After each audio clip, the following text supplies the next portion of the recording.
Heboh, pencurian amunisi milik militer Israel meningkat, militer rezim Zionis getar-getir.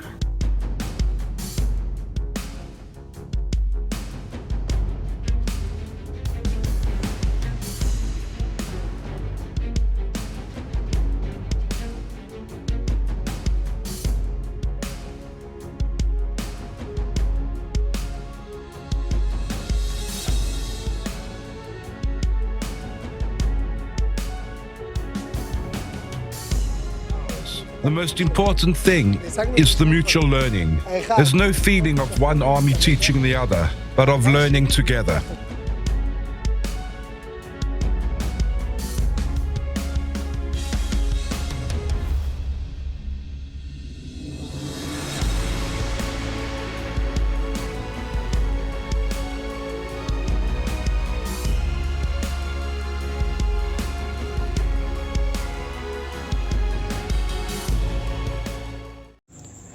Hai para penonton Central News, sebelum lanjut jangan lupa subscribe dan lanjut tekan tombol Super Thanks. Tombol Super Thanks ada di atas tombol subscribe. Jika Anda ingin mensupport channel kami menyajikan berita yang paling Anda tunggu-tunggu. Terima kasih.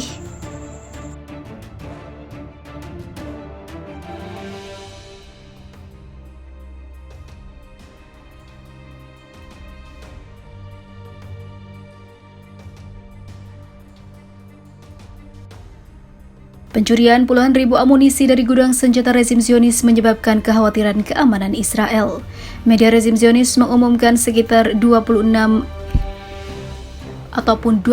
ribu peluru dan senjata telah dicuri dari gudang salah satu pangkalan tentara Israel yang katanya ketat namun tetap kebobolan. Israel News 24 pada hari Rabu 14 Juni 2023 melaporkan bahwa tahun lalu rezim Zionis juga mengakui bahwa 30.000 senjata telah dicuri dari pangkalan militer Beersheba dan tidak diketahui siapa dalangnya. Menurut laporan ini, salah seorang anggota Knesset memandang penting insiden ini dan mengungkapkan 2 orang telah dicurigai. Militer Israel telah menghadapi masalah senjata yang dicuri dari pangkalannya selama bertahun-tahun hingga juga terjadi di tahun 2023 ini. Investigasi menunjukkan bahwa perampokan yang dilakukan dalam beberapa tahun terakhir terutama dilakukan dengan cara sama tentara dan juga kontraktor sipil yang bekerja di pangkalan militer tersebut.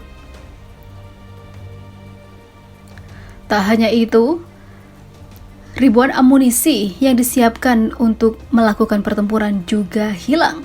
Hingga hal ini membuat rezim Zionis panik dan ketar-ketir. Bagaimana bisa pangkalan militer yang katanya sangat ketat bisa kebobolan?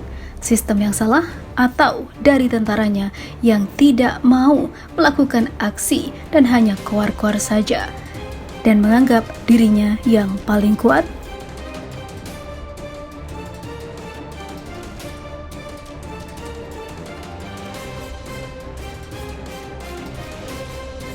Duka yang berkepanjangan khususnya bagi tentara Turki yang berada di garda terdepan dalam membantu perjuangan rakyat Palestina.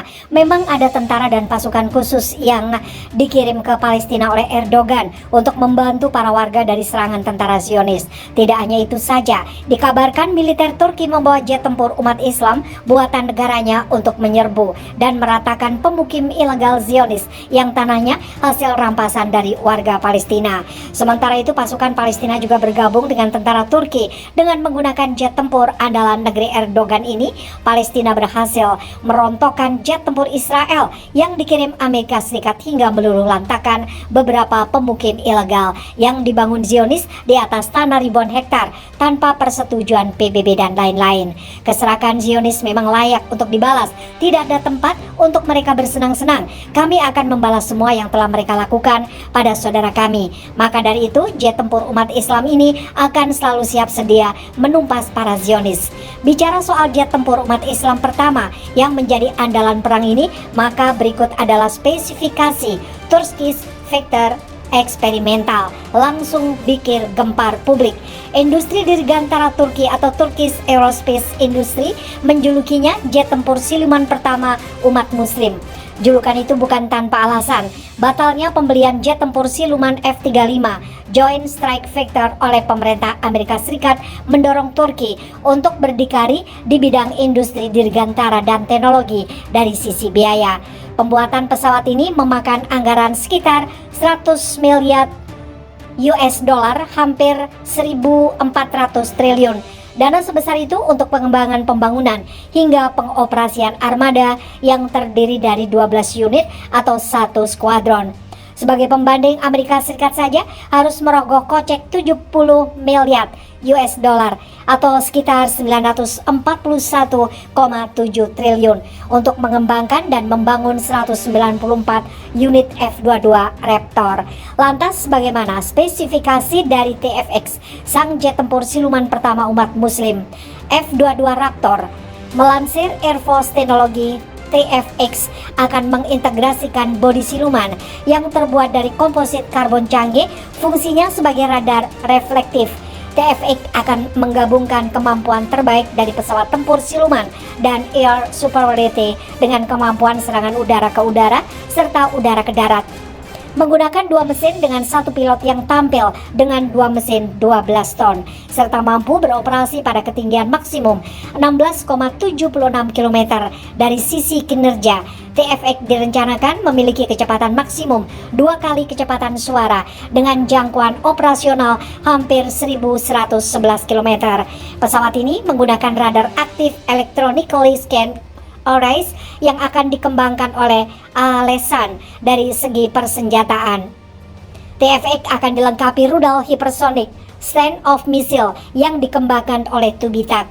Rudal tersebut awalnya dirancang untuk melengkapi F-35 jika jadi dibeli Turki. Stand-off missile memiliki kemampuan dapat menemukan dan melacak target secara mandiri. Rudal juga bisa bermanuver di ketinggian rendah untuk menghindari pertahanan udara musuh. Dengan jangkauan lebih dari 250 km, Turki dapat mengaturnya untuk dapat mencapai jangkauan hingga 1.500 km dengan pengembangan lebih lanjut. Rudal stand-off adalah rudal manuver hipersonik cerdas yang dapat ditembakkan dari kejauhan, bergerak lebih cepat hampir Mach 5 yang dapat mengalahkan sistem pertahanan udara musuh.